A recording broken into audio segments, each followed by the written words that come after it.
Weekly current affairs June 23, 2025కు స్వాగతం. గత వారం రోజులుగా అంతర్జాతీయ, జాతీయ, ప్రాంతీయ క్రీడా వార్తల్లోని ముఖ్యాంశాలను ఈ వీడియోలో తెలుసుకుందాం. 163 దేశాలతో కూడిన గ్లోబల్ పీస్ ఇండెక్స్ 2024 నివేదిక ప్రకారము ప్రపంచంలోనే అత్యంత శాంతియుత దేశంగా ఐస్లాండ్ మొదటి స్థానంలో ఉంది. ఆ తర్వాత 2వ స్థానంలో ఐర్లాండ్, 3వ స్థానంలో ఆస్ట్రియా, 4వ స్థానంలో న్యూజిలాండ్, 5వ స్థానంలో సింగపూర్, 6వ స్థానంలో స్విట్జర్లాండ్, 7వ స్థానంలో పోర్చుగల్, 8వ స్థానంలో డెన్మార్క్, 9వ స్థానంలో స్లోవేకియా, 10వ స్థానంలో మలేషియా దేశాలు నిలిచాయి. టాప్ 10లో అత్యధిక దేశాలున్న ఐరోపా ప్రపంచంలోనే శాంతియుత ప్రాంతంగా నిలిచింది. ఇక ఎల్ సాల్వడారు, యుఏఈ, నికరగ్వా, గ్రీస్ దేశాలు శాంతి సూచీలో మెరుగైనటువంటి పనితీరును కనబర్చాయి. ఈ జాబితాలో జపాన్ 17వ స్థానంలో, బ్రిటన్ 34వ స్థానంలో నిలవగా భారత్ 144వ స్థానంలో నిలిచింది. ఇక మనకంటే మెరుగ్గా భూటాన్ 21వ స్థానంలో, నేపాల్ 80వ స్థానంలో, చైనా 83వ స్థానంలో, శ్రీలంక 100వ స్థానంలో, అమెరికా 132వ స్థానంలో, పాకిస్తాన్ 140వ స్థానంలో నిలిచాయి. గాజా సంఘర్షణలు అంతర్జాతీయ శాంతిపైన తీవ్ర ప్రభావం చూపించింది. ఇజ్రాయెల్, పాలస్తీనాలు ప్రపంచ శాంతిని దిగజారుస్తున్నటువంటి తొలి 4 దేశాలుగా నిలిచాయి. ఇక ఈ గ్లోబల్ పీస్ ఇండెక్స్ 2024 నివేదికలో ప్రపంచంలో యెమెన్ అత్యల్ప శాంతియుత దేశంగా నిలిచింది. ఆ తర్వాతి స్థానాల్లో సూడాన్, దక్షిణ సూడాన్, ఆఫ్ఘనిస్తాన్, ఉక్రెయిన్ కొనసాగుతున్నాయి. యునెస్కో గ్లోబల్ ఎడ్యుకేషన్ మానిటరింగ్ నివేదిక ప్రకారము ప్రపంచవ్యాప్తంగా ఈ ఏడాది 27,20,00,000 మంది పిల్లలు పాఠశాలలకు దూరంగా ఉన్నారు. పేదరికం, సరైన విద్యా విధానాలు లేకపోవటము పిల్లలు బడి బయట ఉండటానికి కారణాలుగా చెప్పింది. ప్రైమరీ స్కూల్ వయసు పిల్లల్లో 11% అంటే 7,80,00,000 మంది, మాధ్యమిక పాఠశాల విద్యార్థులు 15% మంది అంటే 6,40,00,000 మంది, హై స్కూల్ విద్యార్థులు 31% మంది అంటే 13 కోట్ల మంది పిల్లలు బడికి దూరంగా ఉన్నారు. దేశంలో జనాభా కులగణనను 2 విడతల్లో నిర్వహించాలని కేంద్రం గెజిట్ నోటిఫికేషన్ను విడుదల చేసింది. దేశమంతటా 2027 మార్చి 1వ తేదీ లోపు పూర్తి చేయాలని నిర్దేశించుకున్నట్లు పేర్కొంది. కేంద్ర పాలిత ప్రాంతము లద్దాఖ్, జమ్మూ కాశ్మీర్, హిమాచల్ ప్రదేశ్, ఉత్తరాఖండ్లోని మంచు ప్రాంతాలలో 2026 అక్టోబర్ 1 నాటికి పూర్తి చేయనున్నట్లు తెలిపింది. ఆంధ్రప్రదేశ్లోని విశాఖపట్నంలో ఉన్న ఆర్కే బీచ్లో అంతర్జాతీయ 11వ యోగా డే వేడుకల్లో ప్రధానమంత్రి నరేంద్ర మోదీ, ముఖ్యమంత్రి చంద్రబాబు నాయుడు పాల్గొన్నారు. యోగాంధ్ర కార్యక్రమంలో యోగా డే స్పెషల్ పోస్టల్ స్టాంపును ప్రధానమంత్రి నరేంద్ర మోదీ విడుదల చేశారు. 3,01,000 మంది ప్రజలు పాల్గొనడంతో యోగాంధ్ర కార్యక్రమం గిన్నీస్ వరల్డ్ రికార్డు సృష్టించింది. Yoga for one earth one health theme తోటి ఈ వేడుకలు నిర్వహించారు. గిరిజన విద్యార్థులు సూర్య నమస్కారంతో మరో గిన్నిస్ రికార్డును సాధించారు. దేశంలోనే అతిపెద్ద ఆటోమొబైల్ గతిశక్తి కార్గో టెర్మినల్ను హర్యానాలోని మానేసర్లో కేంద్ర మంత్రి అశ్విని వైష్ణవ్ ప్రారంభించారు. మారుతి సుజుకి ప్లాంట్ నుంచి డీలర్లకు కార్లను పంపించేందుకు ఇది ఉపయోగపడుతుంది. దీని రవాణా వాహనాల సామర్థ్యము ఏడాదికి 4,50,000 కార్లు. ముంబైలో 5 విదేశీ యూనివర్సిటీల శాఖలు ఏర్పాటు చేయనున్నారు. ఇందులో షికాగోకు చెందినటువంటి ఇల్లినోయి టెక్, స్కాట్లాండ్కు చెందినటువంటి యూనివర్సిటీ ఆఫ్ అబెర్డీన్, బ్రిటన్కు చెందినటువంటి యూనివర్సిటీ ఆఫ్ యార్క్, ఆస్ట్రేలియాకు చెందినటువంటి యూనివర్సిటీ ఆఫ్ వెస్టర్న్ ఆస్ట్రేలియా, ఇటలీకి చెందినటువంటి ఇన్స్టిట్యూటో యూరోపియో ది డివైన్ ఉన్నాయి. కేంద్ర మంత్రి ధర్మేంద్ర ప్రధాన్ వీటికి లెటర్ ఆఫ్ ఇండెంట్ అందజేశారు. భారత విద్యార్థులు విదేశాలకు వెళ్లకుండా ప్రపంచ స్థాయి విద్యను అందుబాటులోకి తేవడమే దీని ఉద్దేశం. క్రొయేషియా అధ్యక్షుడు జోరాన్ మిలానోవిక్, ప్రధానమంత్రి ఆండ్రేజ్ ప్లెన్కోవిక్లతో ప్రధానమంత్రి నరేంద్ర మోదీ ద్వైపాక్షిక చర్చలు జరిపారు. విద్య, ఐటీ, స్టార్టప్లు, పునరుత్పాదక శక్తి, సైన్స్ అండ్ టెక్నాలజీ, సంస్కృతి, ఫార్మాస్యూటికల్స్, సెమీకండక్టర్స్ వంటి రంగాల్లో సహకారం అందించుకోవాలని నిర్ణయించారు. సైబర్ సెక్యూరిటీ, షిప్ బిల్డింగ్, సైనిక శిక్షణ, పరిశ్రమ స్థాయి భాగస్వామ్యంతో దీర్ఘకాలిక రక్షణ సహకారం అందించుకోవాలని నిర్ణయించారు. భారత్, సైప్రస్ దేశాల మధ్య సహకారం మరింత బలోపేతం చేయాలని ఇరు దేశాలు నిర్ణయించాయి. భారత ప్రధానమంత్రి నరేంద్ర మోదీ, సైప్రస్ అధ్యక్షుడు నికోస్ క్రిస్టో డౌలిడిస్ చర్చలు జరిపారు. ఇరు దేశాల భాగస్వామ్యము, ప్రజాస్వామ్యము, న్యాయపాలన, శాంతి వంటి విలువలపై ఆధారపడి ఉందని పేర్కొన్నారు. రాబోయే 5 ఏళ్లకు సంబంధించి సహకారాన్ని విస్తృతం చేసే విధంగా రోడ్ మ్యాప్ రూపొందించాలని నిర్ణయించారు. ఇరు దేశాల మధ్య వాణిజ్యము $150 మిలియన్ చేరిందని మోదీ తెలిపారు. యూపీఐ ఇంట్రడ్యూస్ స్టాక్ మార్కెట్ల సహకారంపై ఆ దేశంతో MOU అంటే మ్యూచువల్ ఆఫ్ అండర్స్టాండింగ్ కుదిరింది. సైప్రస్ అధ్యక్షుడికి మోదీ కాశ్మీరీ సిల్క్ కార్పెట్, వెండి క్లచ్ పర్సును బహుమతిగా అందజేశారు. కెనడా వేదికగా జరిగిన G7 సదస్సులో ఇరాన్ ఎప్పటికీ అణ్వస్త్రాలు కలిగి ఉండకూడదని తీర్మానిస్తూ G7 దేశాలు సంయుక్తంగా స్టేట్మెంట్ రిలీజ్ చేశారు. ప్రాంతీయ అస్థిరత్వం, టెర్రరిస్ట్ కార్యకలాపాలే ఇందుకు కారణమన్నారు. తమను తాము డిఫెండ్ చేసుకునే హక్కు ఇజ్రాయెల్కు ఉందని పేర్కొన్నారు. ఇంధన మార్కెట్ స్థిరత్వాన్ని పరిరక్షించేందుకు తాము సిద్ధంగా ఉన్నామని వెల్లడించాయి. భారత ప్రధానమంత్రి నరేంద్ర మోదీ కెనడా ప్రధాని మార్క్ కార్నీ సమావేశమయ్యారు. రెండు దేశాల మధ్య దౌత్యవేత్తల పునర్నియామకం చేపట్టాలని నిర్ణయించారు. ప్రజాస్వామ్యం, మానవత్వాన్ని పెంపొందించేందుకు కలిసి పనిచేద్దామని పిలుపునిచ్చారు. దౌత్య సంబంధాలు, వాణిజ్యం, విద్య, ప్రజల మధ్య సంబంధాల అభివృద్ధికి ఇది సాయపడుతుందని భారత విదేశాంగ శాఖ తెలిపింది. మరోవైపు జర్మనీ ఛాన్సలర్ ఫ్రెడరిక్ మెర్జ్తో మోదీ సమావేశమయ్యారు. గ్రీన్ ఎనర్జీ, టెక్నాలజీ, ఆవిష్కరణలు, విద్య తదితర విషయాలలో ఇరు దేశాల భాగస్వామ్యంపై చర్చించారు. రెండు దేశాలు కలిసి పనిచేయాల్సిన అవసరాన్ని గుర్తించారు. ప్రపంచ నివాసయోగ్య సూచి 2025ను ఎకనామిస్ట్ ఇంటెలిజెన్స్ యూనిట్ విడుదల చేసింది. ప్రపంచంలోని అత్యంత నివాసయోగ్య నగరంగా డెన్మార్కు చెందినటువంటి కోపెన్హాగెన్, రెండవ స్థానంలో ఆస్ట్రియాకు చెందినటువంటి వియన్నా, మూడవ స్థానంలో స్విట్జర్లాండ్కు చెందినటువంటి జ్యూరిచ్ నిలిచాయి. అతి తక్కువ నివాసయోగ్య నగరంగా డమాస్కస్ చివరి స్థానంలో నిలిచింది. ప్రపంచవ్యాప్తంగా 173 నగరాలను నివాసయోగ్యత ఆధారంగా ర్యాంకులు కేటాయించింది. ఇందులో స్థిరత్వం, ఆరోగ్య సంరక్షణ, సంస్కృతి అండ్ పర్యావరణము, విద్య, మౌలిక సదుపాయాలను పరిగణలోకి తీసుకుంది. జర్మనీలోని బాన్లో ఐక్యరాజ్యసమితి framework convention on climate change సమావేశం జరుగుతుంది. జూన్ 16న ఈ సమావేశాలు ప్రారంభం కాగా జూన్ 26 వరకు నిర్వహించనున్నారు. కాన్ఫరెన్స్ ఆఫ్ పార్టీస్ COP అంటే కాప్ సమావేశానికి అవసరమైనటువంటి సాంకేతికత, శాస్త్రీయ అంశాలను చర్చించడానికి సన్నాహాలు చేస్తున్నారు. ప్యారిస్ ఒప్పందంతో సహా గతంలో తీసుకున్న నిర్ణయాల అమలుపై సమీక్ష, అభివృద్ధి చెందుతున్న దేశాలకు ఆర్థిక సాయం, టెక్నాలజీ బదిలీ అంశాలపై చర్చిస్తారు. అంతర్జాతీయ బిగ్ క్యాట్ అలయన్స్ IBCA తొలి అసెంబ్లీ సమావేశం ఢిల్లీలో జరిగింది. ఈ సమావేశానికి కేంద్ర పర్యావరణ, అటవీ శాఖ మంత్రి భూపేంద్ర యాదవ్ అధ్యక్షత వహించారు. దీనికి భూటాన్, కంబోడియా, ఈషత్తుని Guinea, Bharat, Liberia, Suriname, Somalia, Kazakhstan దేశాల మంత్రులు హాజరయ్యారు. IBCA వన్యమృగాల సంరక్షణ కోసము భాగస్వామ్య దేశాల మధ్య సహకారం, విజ్ఞాన మార్పిడి, సంరక్షణ చర్యలు చేపట్టడము దీని లక్ష్యం. బ్రిక్స్ కూటమిలో భాగస్వామ్య దేశంగా వియత్నాం చేరింది. బ్రెజిల్ విదేశాంగ శాఖ దీనిని అధికారికంగా ప్రకటించింది. వియత్నాం చేరికతో బ్రిక్స్లో 10 భాగస్వామ్య దేశాలు అయ్యాయి.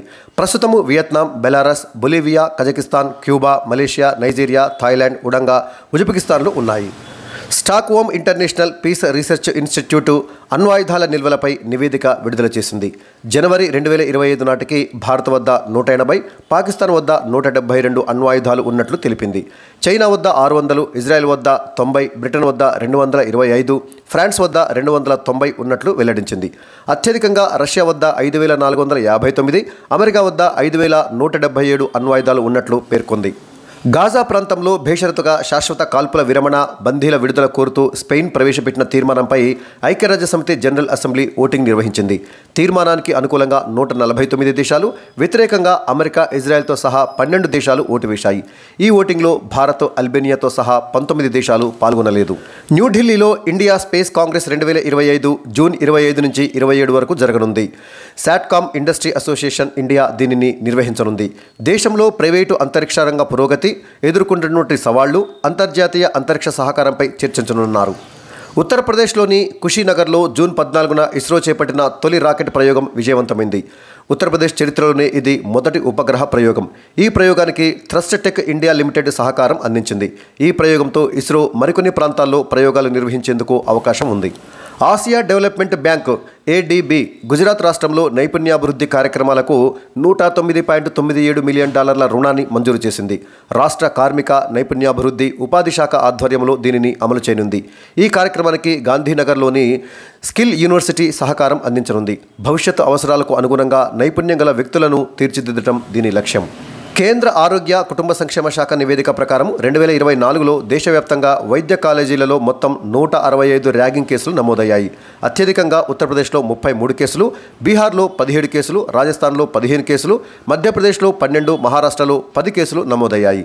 ఆంధ్రప్రదేశ్లో 6 కేసులు నమోదు కాగా తెలంగాణలో 3 కేసులు నమోదయ్యాయి. ర్యాగింగ్ నియంత్రణ కోసము CCTV కెమెరాలు, ర్యాగింగ్ నిరోధక పోస్టర్లు, హోల్డింగ్లు ఏర్పాటు చేసినట్లు తెలిపింది. బీహార్ రాష్ట్ర ఎన్నికల కమిషన్ పట్టణ, స్థానిక సంస్థల ఎన్నికల్లో ఈ ఓటింగ్ విధానాన్ని అమలు చేయనున్న తొలి రాష్ట్రంగా నిలవనుంది.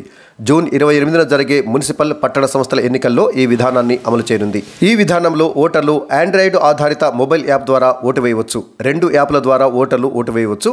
ఈ ఓటింగ్ వ్యవస్థలో block chain platform, line when detection, face map, live face scan వంటివి అమలు చేస్తుంది. ప్రపంచంలో మొదటిసారిగా ఈ ఓటింగ్ను ఎస్తోనియా అమలు చేసింది. దివ్యాంగుల సాధికారిత విభాగము జాతీయ సార్వత్రిక విద్యా సంస్థ ఎన్సీఆర్టీ మధ్య కేంద్ర సామాజిక న్యాయ సాధికారికత మంత్రిత్వ శాఖ ఆధ్వర్యంలో ఒప్పందం జరిగింది. దివ్యాంగులకు సమాన, సమగ్ర, నాణ్యమైన విద్యను అందించేందుకు మౌలిక వ్యవస్థను ఏర్పాటు చేయనున్నారు. విద్యావకాశాలు సమానంగా, న్యాయంగా అందించేందుకు చర్యలు చేపట్టనున్నారు. ప్రధానమంత్రి ఫసల్ బీమా యోజన కింద క్రాపిక్ అనే ఇనిషియేటివ్ను వ్యవసాయ, రైతు సంక్షేమ శాఖ ప్రారంభించింది. పంట ఆరోగ్యాన్ని పర్యవేక్షించడము, నష్టాన్ని అంచనా వేయడము, భవిష్యత్తు అవసరాల కోసము పంట ఇమేజెస్ డేటాబేస్ AI ఆధారిత మొబైల్ యాప్ ద్వారా చేయనున్నారు. ప్రస్తుత ఖరీఫ్, రబీ సీజన్లలో 50 జిల్లాలలో పైలట్ ప్రాజెక్టుగా దీనిని అమలు చేయనున్నారు. క్రాపిక్ అనగా collection of real time observation and photo of crops.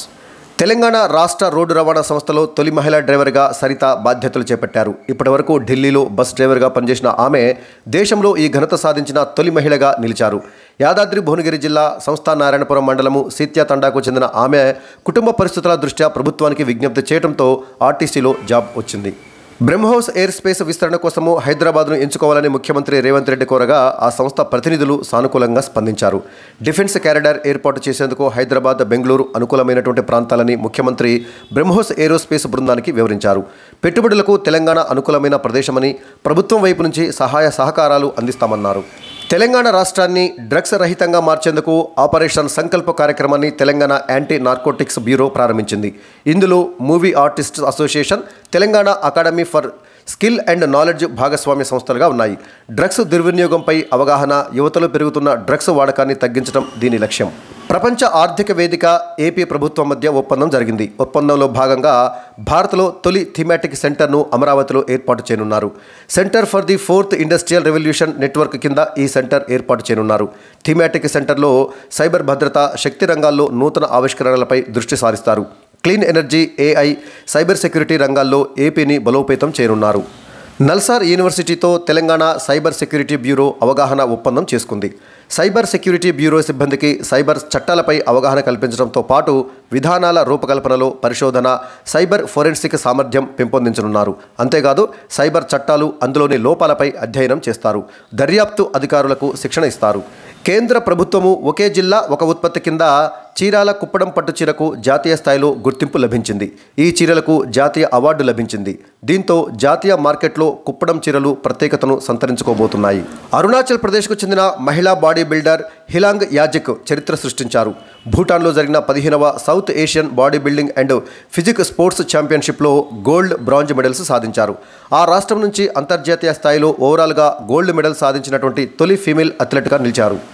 Team India female cricketer స్మృతి మంధానా మహిళల వన్డే ర్యాంకింగ్స్లో టాప్ ప్లేస్కు దూసుకువెళ్లారు. ప్రస్తుతము 729 పాయింట్లతో స్మృతి తొలి స్థానంలో ఉండగా, సౌత్ ఆఫ్రికా ప్లేయర్ లారా వోల్షార్ట్, ఇంగ్లాండ్ క్రీడాకారిణి నాట్ సీవర్ బ్రంట్ 719 పాయింట్లతోటి సంయుక్తంగా 2వ స్థానంలో ఉన్నారు. ఇంగ్లాండ్ అండ్ వేల్స్ వేదికగా 2026 జూన్ 12 నుంచి ఉమెన్ T20 వరల్డ్ కప్ ప్రారంభమవుతుంది. మొత్తం 2 గ్రూపుల్లో 6 టీమ్స్ చొప్పున ఉండనున్నాయి. ఇక ICC 2025 మహిళల వన్డే వరల్డ్ కప్ సెప్టెంబర్ 30 నుంచి నవంబర్ 2 వరకు భారత్, శ్రీలంక వేదికగా జరగనుంది. వరల్డ్ ఎకనామిక్ ఫోరం విడుదల చేసిన అంతర్జాతీయ ఇంధన పరివర్తన సూచీలో భారత్ 71వ స్థానంలో నిలిచింది. గతేడాది ఇదే సూచీలో ఇండియా 63వ స్థానంలో ఉంది. మొత్తం 118 దేశాలను పరిగణలోకి తీసుకోగా స్వీడన్ మొదటి స్థానంలో నిలిచింది. ఫిన్లాండ్ 2, డెన్మార్క్ 3, నార్వే 4, స్విట్జర్లాండ్ 5వ స్థానంలో నిలిచింది. చైనా 12, US 17వ స్థానంలో నిలిచాయి. పాకిస్తాన్ 101, కాంగో చివరి స్థానానికి పరిమితమైంది. టెలికాం, ICT రంగాల్లో స్టార్టప్లను ప్రోత్సహించేందుకు సమర్థ్ ప్రోగ్రాంను ప్రారంభించింది. ఈ కార్యక్రమం ద్వారా కొత్త వ్యాపారాలను ప్రోత్సహించి అవసరమైన వనరులు, గైడ్లైన్స్ అందిస్తుంది. Telecom, cyber security, 6G technology, AI, quantum టెక్నాలజీలో స్టార్టప్లను ప్రోత్సహించనున్నారు. ప్రస్తుత ఆర్థిక సంవత్సరంలో అంటే 2025-26 ఆర్థిక సంవత్సరంలో భారత GDP వృద్ధి రేటు 6.2% ఉండొచ్చని ప్రముఖ రేటింగ్ సంస్థ ICRA అంచనా వేసింది. గత ఆర్థిక సంవత్సరంలో వృద్ధి రేటు 6.5%గా పేర్కొంది. రిటైల్ ద్రవ్యోల్బణము 3.5%, టోకు ద్రవ్యోల్బణము 1.8%గా ఉండొచ్చని తెలిపింది. ద్రవ్యలోటు 4.4%గా, కరెంటు ఖాతా లోటు 1.2 నుంచి 1.3%గా ఉండొచ్చని పేర్కొంది. ప్రపంచంలోనే అత్యంత సురక్షిత సమాచార బదిలీ విధానమైన క్వాంటమ్ కమ్యూనికేషన్ రంగంలో భారత్ ముందడుగు వేసింది. DRDO, IIT ఢిల్లీ సంయుక్తంగా క్వాంటమ్ కమ్యూనికేషన్ను విజయవంతంగా పరీక్షించాయి. ఈ టెక్నాలజీతో హ్యాకింగ్కు అందకుండా రహస్యంగా డేటా మార్పిడికి అవకాశం ఉంటుంది. ఈ కమ్యూనికేషన్ కాంతి అణువు అంటే ఫోటాన్ ఆధారంగా డేటాను చేరవేస్తుంది. Garden Reach Shipbuilders and Engineers Limited, Geological Survey of India మధ్య ఒక ఒప్పందం కుదిరింది. ఒప్పందంలో భాగంగా GRSE సంస్థ GSI కోసం 2 కోస్టల్ రీసెర్చ్ నౌకలను నిర్మించనుంది. ఇవి సముద్ర తీర ప్రాంత పరిశోధనలు, సర్వే, తీర ప్రాంత భద్రతకు ఉపయోగపడనుంది. భారత్లో ప్రకృతి వైపరీత్యాల కారణంగా మరణించే వారి సంఖ్య పెరిగినట్లు కేంద్ర గణాంకాలు, కార్యక్రమాల అమలు మంత్రిత్వ శాఖ తెలిపింది. 2024-25లో 3080 మంది మరణించారు. గత 11 ఏళ్లలో ఇదే అత్యధికం. 2007-8లో 3764 మంది, 2008-9లో 3405 మంది, 2013-14లో 5677 మంది మరణించారు. 2007-8లో 35.07 లక్షల ఇళ్లు కూలగా 2023-24లో 1,40,000 ఇళ్లు, 2024-25లో 3,64,000 ఇళ్లు కూలాయి. 2007-8లో 85.13 లక్షల హెక్టార్ల పంట నష్టం జరగగా 2024-25లో 14.24 లక్షల హెక్టార్ల పంటకు నష్టం వాటిల్లింది. ప్రపంచవ్యాప్తంగా మత్స్య నిల్వలపై FAO అంటే food and agriculture organisation UN ocean conference నివేదిక విడుదల చేసింది. 64.5% సముద్ర మత్స్య నిల్వలు స్థిరంగా ఉన్నట్లు వెల్లడించింది. 35.5% నిల్వలు చేపల వేట కారణంగా ప్రమాదంలో ఉన్నట్లు పేర్కొంది. లోతైన సముద్ర జాతుల్లో 29% మాత్రమే స్థిరంగా చేపల వేటకు గురవుతున్నట్లు తెలిపింది. ఈ జాతులు మందకొండగా పెరగడం, తక్కువ సంఖ్యలో సంతానోత్పత్తి జరుగుతున్నట్లు నివేదికలో పేర్కొంది. సొరచేపల వేట 43.5% స్థిరంగా లేనట్టు తెలిపింది. ఇండో పసిఫిక్ ప్రాంతంలో ఎక్కువ వేట జరుగుతున్నట్లు పేర్కొంది. 87% ట్యూనా చేపలు స్థిరంగా ఉన్నాయని తెలిపింది. ఆగ్నేయ పేరుతో సోలార్ కారును IIT Madras Centre for Innovation విద్యార్థులు రూపొందించారు. ఆస్ట్రేలియాలో ఆగస్టు 24 నుంచి 31 వరకు జరిగే బ్రిడ్జ్ స్టోన్ వరల్డ్ సోలార్ ఛాలెంజ్లో పాల్గొననున్నారు. కార్బన్ ఫైబర్తో ఈ కారు బాడీని తయారు చేశారు. IIT హైదరాబాద్, సెంట్రల్ సంస్కృత యూనివర్సిటీ మధ్య ఒప్పందం జరిగింది. ఒప్పందంలో భాగంగా సంస్కృత భాష, టెక్నాలజీ ఆధారిత పరిశోధన రంగాల్లో పరస్పర సహకారాన్ని ప్రోత్సహించనున్నారు. సంస్కృతాన్ని ఆధునిక సాంకేతికత, డిజిటల్ సాధనాలతో అనుసంధానం చేయడం, విద్యార్థులు, పరిశోధకులకు సంయుక్త పరిశోధన, పబ్లికేషన్స్, అకాడమిక్ కార్యక్రమాలు నిర్వహిస్తారు. గూగుల్ మద్దతుతో పనిచేస్తున్న పిక్సెల్ స్పేస్ టెక్ స్టార్టప్ రక్షణ మంత్రిత్వ శాఖ పరిధిలోని ఐడెక్స్తో ఒప్పందం చేసుకుంది. ఒప్పందంలో భాగంగా భారత వాయుసేన కోసము హైపర్ స్పెక్ట్రల్ మిడ్వేవ్ ఇన్ఫ్రారెడ్ పెలోడ్లను అభివృద్ధి చేయనుంది. హైపర్ స్పెక్ట్రల్ పెలోడ్ ద్వారా భూమి ఉపరితలం, ఖనిజాలు, వృక్షజాలము, నీటి వనరుల సమాచారాన్ని తెలపనుంది. మిడ్వేవ్ ఇన్ఫ్రారెడ్ పెలోడ్ సాయంతో రాత్రి వేళల్లోనూ అత్యంత స్పష్టమైన ఇమేజింగ్ సామర్థ్యాన్ని పొందవచ్చు. దేశంలో పవన విద్యుత్ సామర్థ్యము గతేడాదితో పోలిస్తే 10.5% పెరిగి 51.5 గిగావాట్లకు చేరింది. ఈ వివరాలను కేంద్ర మంత్రి ప్రహ్లాద్ జోషి వెల్లడించారు. పవన్ విద్యుత్ 2024లో 46.42 గిగావాట్లు ఉండగా 2025లో 51.5 గిగావాట్లకు చేరింది. ఇక సౌర విద్యుత్ 2024లో 84.28 గిగావాట్లు ఉండగా 2025లో 110.83 గిగావాట్లకు చేరినట్లు తెలిపింది. మొత్తం పునరుత్పాదక ఇంధనం 2024లో 193.58 గిగావాట్లు కాగా 2025లో 226.74 గిగావాట్లకు చేరినట్టు తెలిపారు. కేంద్ర ఆర్థిక మంత్రిత్వ శాఖ ఆర్థిక వ్యవహారాల విభాగం కార్యదర్శిగా అనురాధ ఠాకూర్ నియమితులయ్యారు. DEA కార్యదర్శిగా నియమితులైన తొలి మహిళగా ఆమె గుర్తింపు పొందారు. జూలై 1న బాధ్యతలు చేపట్టనున్నారు.